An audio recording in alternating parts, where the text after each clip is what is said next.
Well, what an extraordinary performance today from Wayne Swan and Penny Wong. Last year, the government had above-trend growth, and yet they delivered a significant increase in the budget deficit to approximately $44 billion. Above-trend growth, and the deficit grew year on year, with spending increasing $10 billion from the budget promise to the outcome, the deficit increasing, as I said, around $21 billion from the promise to the outcome. Net debt increased $41 billion from the promise to the outcome. So if there was an Emmy Award for spin, today Wayne Swan and Penny Wong won it. They're making it up as they go along. When you actually look at the deterioration in the budget, there is no room for self-congratulation. Above trend growth, and they're still raking in the third biggest dollar deficit in Australian history.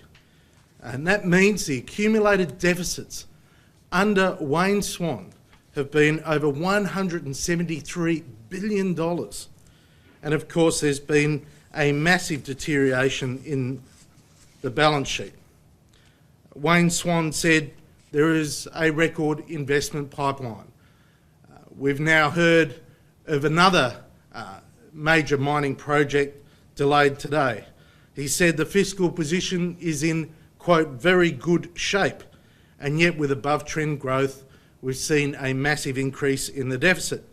Whenever the government compares us with the United States and Europe, look behind the numbers, because that's what the government does. It benchmarks us against the worst performing countries in the world instead of the best performing, even when they have above trend growth.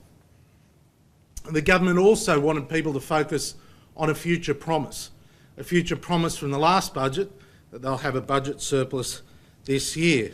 Well, what we do know is that what they promise in a budget is very different to the outcome.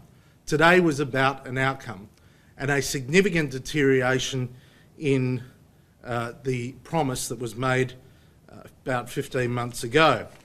So if Australia were a company, today you would have sacked the board of directors for their incompetence. Their first budget deficit outcome, $27 billion. The second budget deficit outcome, $55 billion. The third budget deficit outcome, $48 billion. And today they were patting themselves on the back because there was a $44 billion deficit outcome. I do want to touch on one particular aspect of the numbers, which I draw your attention to. The government was congratulating itself today for its improvement in the numbers from the budget a few months ago to what is the number today. In fact, Wayne Swan said, "Good work, Penny," in bringing it in at nearly $44 billion.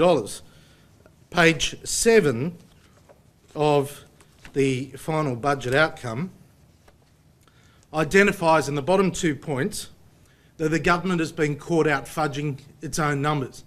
It tried to delay the impact of a $500 million dividend from the Reserve Bank into this current financial year, where it's promising to deliver a $1.5 billion surplus.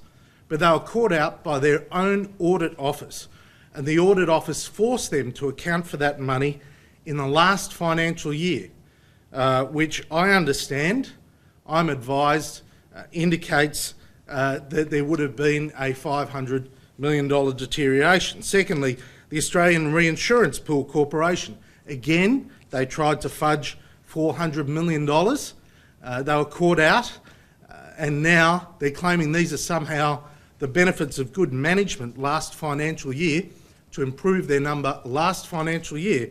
But the fact is they were caught out trying to fudge the revenue to make their numbers look better this year. This is Labor writ large. There's been a significant deterioration in the total liabilities of the Commonwealth, The net worth of the Commonwealth has deteriorated in the 12 months from $141 billion to $247 billion. These figures indicate that the Labor Party can't be trusted when it comes to money. They can't be trusted to tell the truth. They are all about spin. But sooner or later, the rubber hits the road when it comes to the numbers. And Labor has to account for its $120 billion of new spending promises on top of their 4 record deficits already.